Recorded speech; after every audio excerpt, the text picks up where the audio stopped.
Welcome back to my channel Shanthi Sunday vlogs. இது சீரக தண்ணி போட்டு வச்சுருந்தேன். அதை குடிச்சிட்டு என்னோடய ஸ்டைலில் உடுப்பி ரசம் எப்படி வைக்கலாங்கிறத பார்க்கலாம். நான் ஒரு மண் சட்டி வச்சுருக்கேன். அதில் 2 ஸ்பூன் ஆயில் விட்டு 2 ஸ்பூன் வர மல்லி சேர்த்துருக்கேன், 2 காஷ்மீரி மிளகா, 2 பட்டை மிளகா சேர்த்துருக்கேன், 1 ஸ்பூன் மிளகு, 1 ஸ்பூன் சீரகம், 1 ஸ்பூன் வெந்தயம் சேர்த்து நல்லா வறுத்து எடுத்துக்கணும். நல்லா வெடிக்கணும். இது மாதிரி சீரகம் மிளகெல்லாம் நல்லா வெடிக்கணும். வெந்தயம் போட மறந்துட்டோம், அதனால் வெந்தயத்தை நான் தனியாக போட்டிருக்கேன். எல்லாத்தையும் எடுத்து தனியாக அது தண்ணி ஊற்றி அரைச்சி எடுத்து வச்சுக்கலாம். இப்போ இதில் திரும்ப 2 ஸ்பூன் ஆயில் விட்டு அதில் கடுகு உளுத்தம் பருப்பு, 1 ஸ்பூன் சீரகம், கொஞ்சம் கட்டி பெருங்காயம் சேர்த்து நல்லா கடுகு வெடிக்கணும்.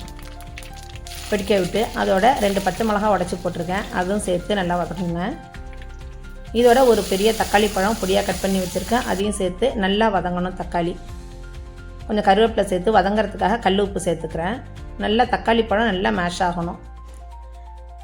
இப்போ இந்த பக்கத்தில் நம்ம அரைச்சி வச்சோம் இல்லையா மசாலா, அதை தண்ணி ஊற்றி நல்லா அரைச்சி எடுத்துக்கலாம். அதோட ஒரு தக்காளி பழமும் தனியாக நான் அரைச்சி எடுத்து வச்சுருக்கேன். இப்போ இந்த தக்காளி வதங்கிட்டு இருக்கு பார்த்தீங்களா, அதில் அரைச்ச தக்காளி பழத்தையும் சேர்த்து வதக்கிக்கலாம். ஏன்னா கலர் உடுப்பி ரசம் அப்படின்னாலே கலர் கொஞ்சம் தூக்கலாக இருக்கணும், ரெட்டிஷாக இருக்கணும். ஒரு எலுமிச்சை சைஸ் அளவுக்கு புளி சேர்த்துருக்கேன், அதையும் சேர்த்து நல்லா அதில் கொதிக்க விட்டுடலாம். தக்காளி எல்லாம் நல்லா வதங்கின பிறகு புளியை சேர்த்து மஞ்சத்தூள் சேர்த்து தேவையான அளவுக்கு உப்பு சேர்த்து கொதிக்க விடணும். நல்லா கொதிக்கணும். இப்போ இந்த ஸ்டேஜில் ஒரு 50 கிராம் பருப்பு வேக வச்சு எடுத்திருக்கேன். பருப்பு அதோட நம்ம அரைச்ச மசாலாவையும் சேர்த்து கொதிக்க விடணும்.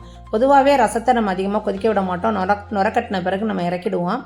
பட் உடுப்பி ரசத்தில் நல்லா கொதிக்க விடணும். ஏன்னா இந்த அரைச்ச மசாலாலாம் இந்த எசன்ஸ்லாம் அதில் சேரணும். ஸோ அப்போ தான் அந்த உடுப்பி ரசத்தோட வாசனை நல்லா தூக்கலாக சூப்பராக இருக்கும். இந்த ஸ்டேஜில் ஒரு சின்ன துண்டு வெல்லம் நீங்கள் சேர்த்துக்கோங்க. ஏன்னா உடுப்பி ரசம்னா வெல்லம் சேர்த்துக்குவாங்க. பட் எங்களுக்கு சாம்பார்லேயே ரசத்துலேயே வெல்லம் போட்டால் பிடிக்காது. ஸோ நான் வெல்லம் சேர்க்கலை. ஒரு கைப்பிடி அளவுக்கு கொத்தமல்லி தழை நிறைய பொடியாக கட் பண்ணி நிறைய நான் சேர்த்துருக்கேன். அவ்வளோதான். இப்போ அடுப்பை ஆஃப் பண்ணிட்டேன். மண் சட்டிங்கிறதுனால அது கொதிச்சிக்கிட்டே இருக்குது பாருங்களேன். அதான் மண் சட்டியோட பெருமை.